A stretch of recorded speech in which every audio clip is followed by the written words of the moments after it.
Hey everyone, have you ever stopped to think about what's really making your phone or your laptop tick?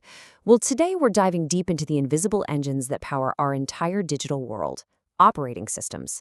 Think of them as the unseen architects behind every single click, tap, and swipe you make. Let's get into it. So, let's start with something we all know and love, the smartphone. It's crazy to think this little thing is our camera, our map, our music player, pretty much our connection to everything. This phone right here, running on Android, is the perfect example of how a really smart operating system can turn a simple piece of glass and metal into a tool we literally can't live without. And just how much influence can one single OS have? Get a load of this. Back in 2018, a whopping 85% of all smartphones on the planet ran on Android. That is an unbelievable footprint, and it really matters.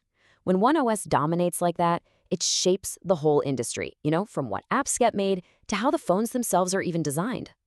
Okay, but that makes you wonder, right? The OS on your phone, it feels personal. It's all about you. Is that the same kind of system that's powering the massive servers that run, say, Netflix? Or the one that makes your smart TV, smart? Well, the answer is a big fat no, and that's exactly what we're going to unpack today. So before we get any deeper, let's just make sure we're on the same page. An operating system, or OS, is basically the master controller of your device. It's the essential software that manages all the hardware parts and all the other software. It gives you a way to actually interact with the device, like your screen and keyboard, and it's constantly juggling all the computer's resources. It's really the bridge between you and the machine itself. But what is it actually doing all day long? Honestly, it's the ultimate multitasker. Your OS is handling thousands of tiny tasks every single second. It's managing memory so your apps don't crash, it's telling your hardware how to talk to your software using these little translators called drivers, and it's what lets your computer connect to Wi-Fi. It's the core reason that everything just works. All right, time to meet our first architect. This is the one you know and use every single day, the standalone OS. Let's call it the everyday hero. This OS is a complete, self-contained system that's designed to run on one single machine. It's the undisputed master of its own little universe, whether that universe is your laptop, your office computer, or the phone in your pocket. It handles every single thing that one device needs to do. So let's break it down. Its main job, manage one computer and give you, the user, a way to interact with it. You see it absolutely everywhere, from home PCs to your phone, and the classic examples are, of course, Windows, the open-source Linux version called Ubuntu, and, you guessed it, Android. Okay, now let's meet our second architect, and this one is a totally different beast. This is the Network OS, the powerful titan that's working hard behind the scenes. Yeah, you would never, ever install this on your home computer. A network OS isn't built for just one person. It's designed from the ground up to serve hundreds, maybe even thousands of other computers all at the same time over a network. It's all about managing connections and sharing resources on a gigantic scale. The key thing to understand here is its purpose, serving a network. This is the OS that runs on the servers that host your favorite websites, that store your files in the cloud, and that power all those online games and apps. This stuff right here, it basically is the backbone of the internet.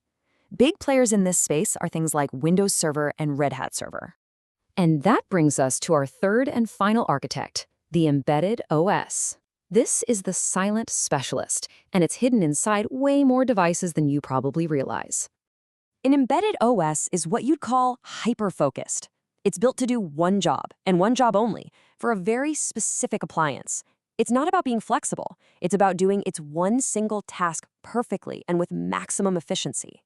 And you can really see how specialized they are when you look at the details.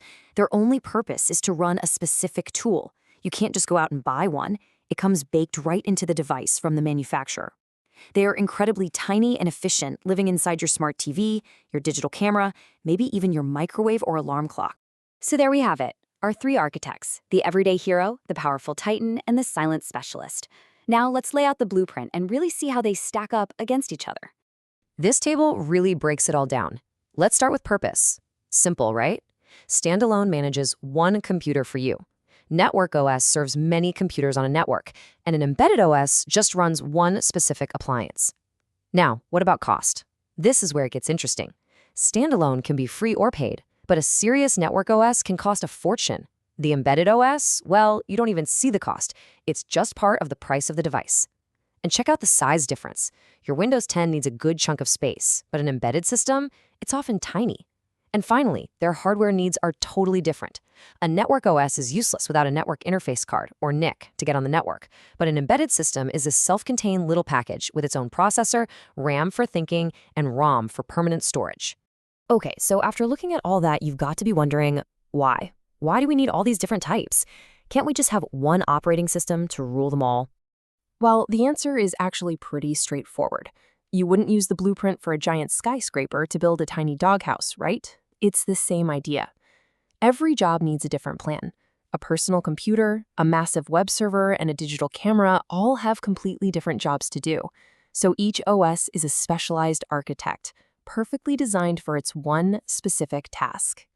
So, the next time you're scrolling on your phone, flipping channels on your TV, or even just warming up some food in the microwave, take a second.